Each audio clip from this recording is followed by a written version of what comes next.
bem-vindos ao canal Em Busca de Respostas. Eu sou o pastor Eliel Gomes e quero compartilhar as respostas de muitas perguntas que têm sido feitas ao longo dos anos, das décadas, dos séculos e dos milênios. Vou respondê-las à luz da Bíblia. Toda tese teológica que se levanta no Antigo Testamento, ela tem que ter a sua veracidade no Novo Testamento. Porque o Novo Testamento é o complemento do Antigo Testamento e o Antigo Testamento é o fundamento do Novo Testamento. Nesta ocasião desvendaremos os mistérios e enigmas relacionados à história de Adão. Adão foi o primeiro homem? Adão foi pai dos descendentes? Adão teve pai e mãe? Qual o propósito de Deus plantar um jardim no Éden?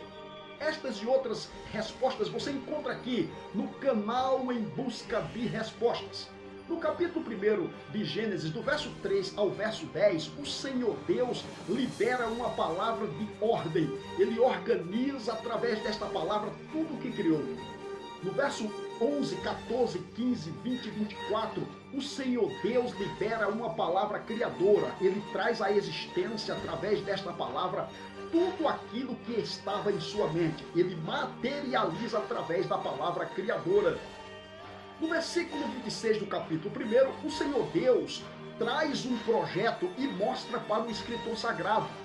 E o escritor sagrado vê este projeto e ele faz o comentário: e disse Deus, façamos o homem à nossa imagem conforme a nossa semelhança.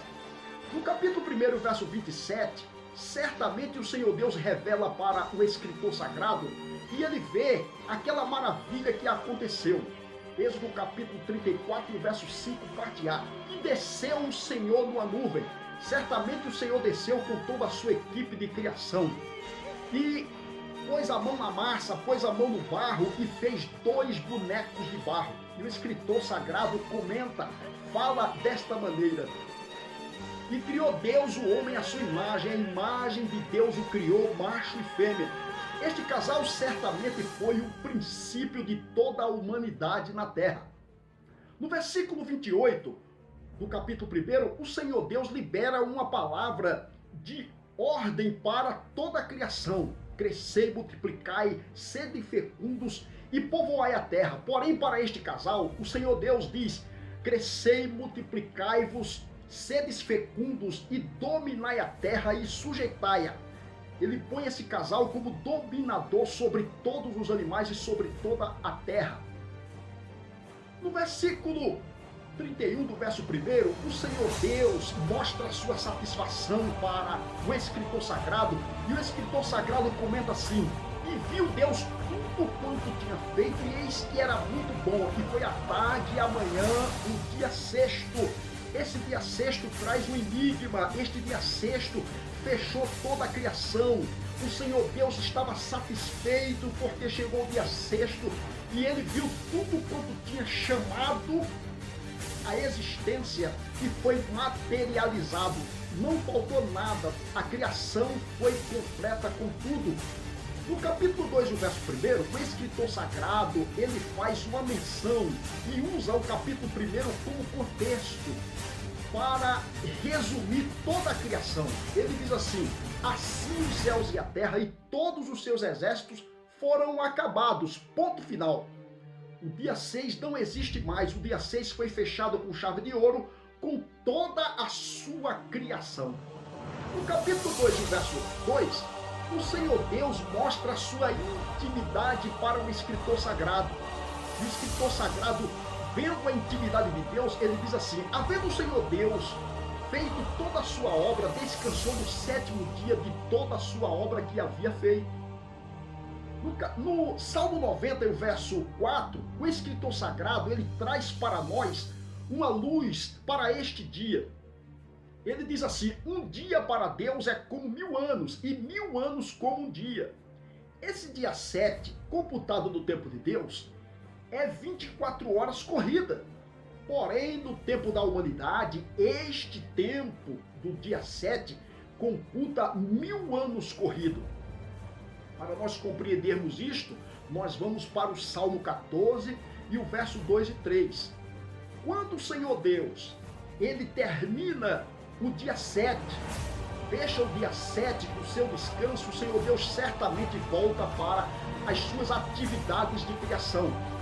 E quando ele olha para a terra, olha para os filhos dos homens, está escrito: e olhou o Senhor Deus para os filhos dos homens, para ver se havia algum que tivesse entendimento, e buscasse a Deus. Desviaram-se todos, e todos se tornaram imundos.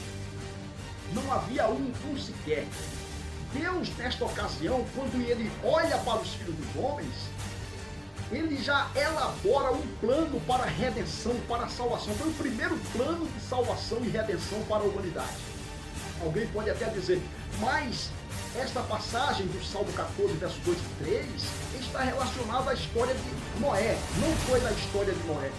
Porque a história de Noé, Deus, quando olha para os filhos dos homens, Deus encontra Noé, injusto. Gênesis capítulo 6 e o verso 9. Essa história do Salmo 14, versos 2 e 3 está relacionado ao início de toda a humanidade. E quando o Senhor Deus olha para os filhos dos homens nesta condição diante dos seus olhos, o Senhor Deus elabora um projeto. E que projeto é esse? Plantar um jardim no Éden. Veja que este Éden, este lugar chamado Éden, é um lugar especial para Deus desde épocas remotas, muito antes de Adão. Este local, segundo Ezequiel capítulo 35, verso 36, este local foi devastado, foi destruído. E agora Deus, para salvar a humanidade, para resgatar a humanidade, Deus resolve plantar um jardim no Éden.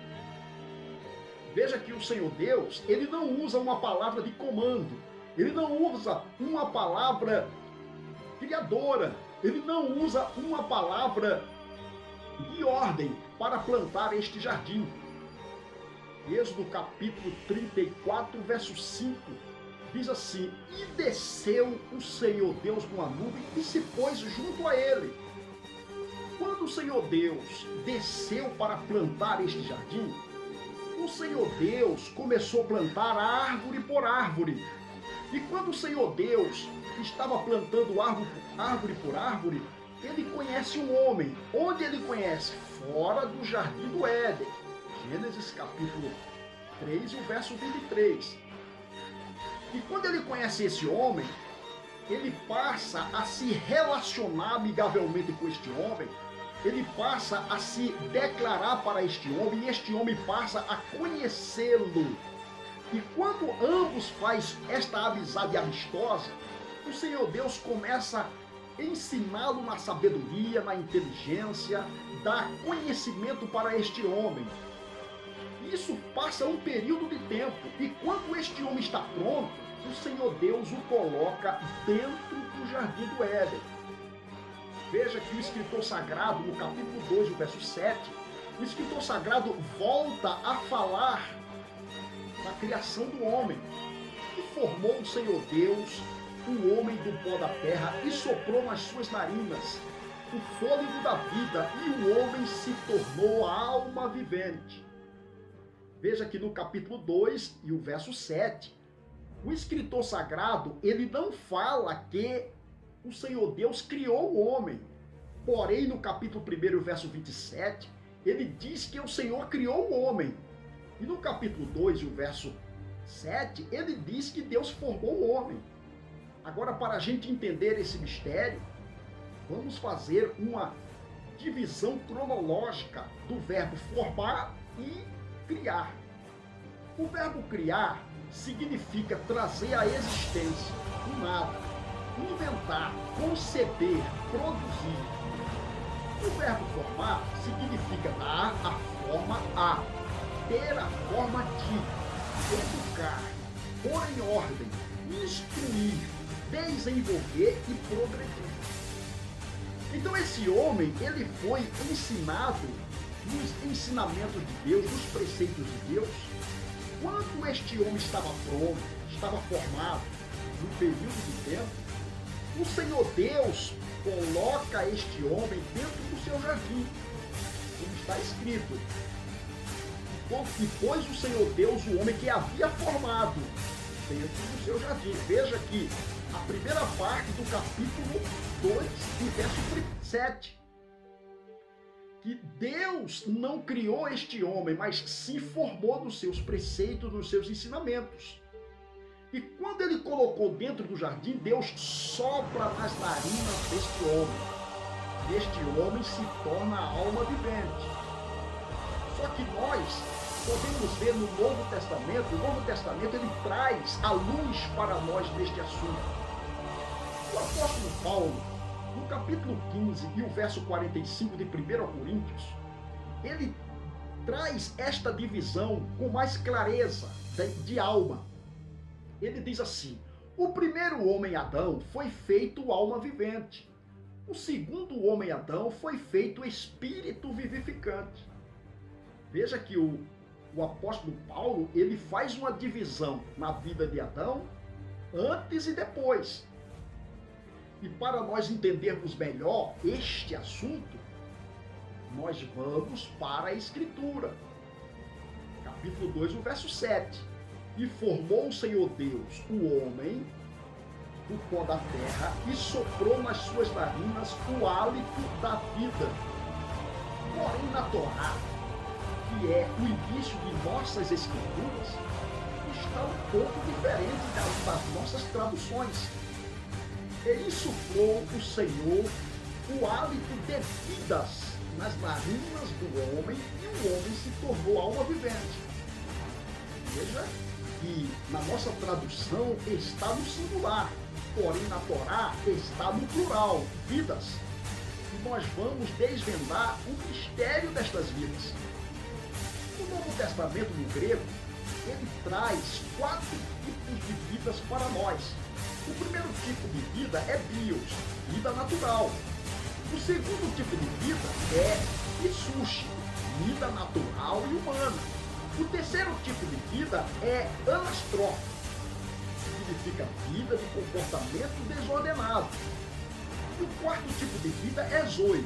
Zoe significa a própria vida de Deus. Na ocasião do sopro de Deus, Deus soprou zoe nas narinas do homem. E o homem se tornou alma vivente.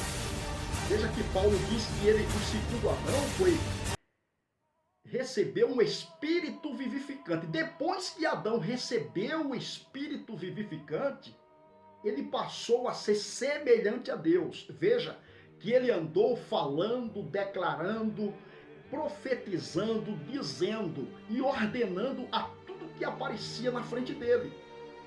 Ele passou a ser semelhante a Deus, através do sopro zoe que ele recebeu de Deus.